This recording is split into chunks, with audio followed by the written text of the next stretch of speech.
కూల్చివేతకు హైదరాబాద్ విపత్తు నిర్వహణ ఆస్తుల రక్షణ సంస్థ హైడ్రా ప్రత్యేక కార్యాచరణ రూపొందిస్తోంది. ఇప్పటి వరకు రాజకీయ ఇతర విమర్శలతో ఆచితూచి వ్యవహరిస్తున్న హైడ్రా బుల్డోజర్ న్యాయంపై సుప్రీంకోర్టు తీర్పు నేపథ్యంలో దూకుడు పెంచాలని భావిస్తోంది. ఇక సుప్రీం ఆదేశాలు తమకు వర్తించవని హైడ్రా కమిషనర్ ఏవి రంగనాథ్ పేర్కొన్నారు. ఇక చెరువులు, నాలాలు, పార్కులు, ప్రభుత్వ స్థలాల్లో ఆక్రమణలను మాత్రమే తొలగిస్తున్నామని, వీటికి న్యాయస్థానం ఆదేశాల్లోని మినహాయింపు ఉందని చెప్పారు.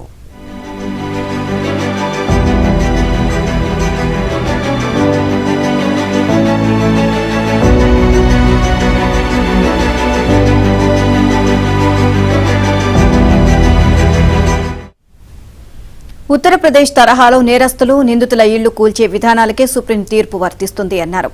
అలాంటి వారి నిర్మాణాలను హైడ్రా కూల్చడం లేదని తెలిపారు. దీంతో హైడ్రా తదుపరి కూల్చివేతలు ఎక్కడా అన్నది చర్చనీయాంశంగా మారింది. 2 నెలల క్రితం హైడ్రాని ఏర్పాటు చేయగా చెరువులు, పార్కులు, నాలాల ఆక్రమణలపై వేల సంఖ్యలో ఫిర్యాదులు వచ్చాయి. వాటిపై క్షేత్రస్థాయికి వెళ్లి పరిశీలిస్తున్న అధికారులు ఎఫ్టీఎల్ బఫర్ జోన్లో ఉన్నట్లు నిర్ధారించుకున్న నిర్మాణాలను చర్యలు తీసుకోవాల్సిన జాబితాలో చేరుస్తున్నారు. ఇక న్యాయపరమైన ఇబ్బందులు లేకుండా జాగ్రత్తలు తీసుకుంటున్నారు. ఆక్రమణల నిర్ధారణకు రెవెన్యూ, ఇరిగేషన్, జీహెచ్ఎంసీ, హెచ్ఎండిఏ తదితర విభాగాల అభిప్రాయాలను సేకరిస్తున్నారు. ఓవరాల్ గా ఇదే అంశానికి సంబంధించి మరిన్ని అప్డేట్స్ మా కరెస్పాండెంట్ నుమాన్ అడిగి తెలుసుకుందాం. నుమాన్, ఓవరాల్ గా అంశానికి సంబంధించి అప్డేట్స్ ఏంటి?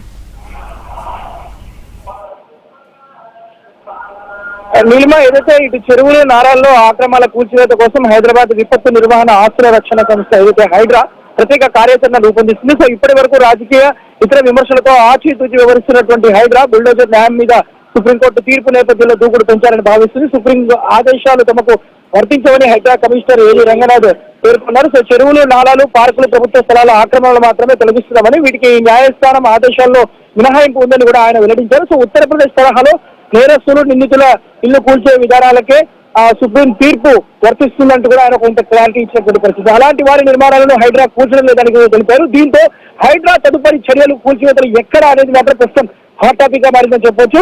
2 నెలల క్రితం హైడ్రాను ఏర్పాటు చేయగా చెరువులు, పార్కులు, నాలాల ఆక్రమణ మీద వేల సంఖ్యలో ఫిర్యాదులు వెల్లువస్తున్నాయి. వాటి మీద క్షేత్రస్థాయిలోకి వెళ్లి పరిశీలిస్తున్నటువంటి అధికారులు ముఖ్యంగా ఏదైతే ఎఫ్టీఎల్ కానివ్వండి, బఫర్ జోన్ లో ఉన్నట్లు నిర్ధారించుకున్న తర్వాతనే వాటి మీద చర్యలు తీసుకుని వాటి జాబితాను సిద్ధం చేస్తున్నారు. సో న్యాయపరమైన ఇబ్బందులు కూడా లేకుండా జాగ్రత్తలు తీసుకుంటున్నట్టు కూడా ఏవి రంగనాథ్ అయితే చెప్తున్నారు. సో ఆక్రమణల నిర్ధారణ కోసం ఏదైతే రెవెన్యూ, ఇరిగేషన్, జిహెచ్ఎంసీ, హెచ్ఎండిఏ తదితర విభాగాల అభిప్రాయ సేకరణ కూడా సేకరిస్తున్నటువంటి పరిస్థితి. సో ఏదైతే నిమజ్జన ప్రక్రియ ప్రస్తుతం కొనసాగుతున్నటువంటి నేపథ్యంలో కాస్త బ్రేక్ ఇచ్చినటువంటి హైడ్రా ఈ వీకెండ్ దూకుడు పెంచినటువంటి అవకాశం అయితే ఉందని చెప్పొచ్చు. ఇందులో భాగంగానే ఇటు మూసి ఆక్రమణలు, దాంతో పాటు ఇటు హిమాయత్ సాగర్ లో ఉన్నటువంటి ఆక్రమణలు ఏవైతే ఉన్నాయో వాటి మీద దృష్టి పెట్టి ఈ వీకెండ్ లో పెద్ద స్థాయిలో అంటే భారీ మొత్తంలో కూడా కూల్చివేతలు చేసేటటువంటి అవకాశం అయితే ఉందని చెప్పొచ్చు. Right, thank you Numan.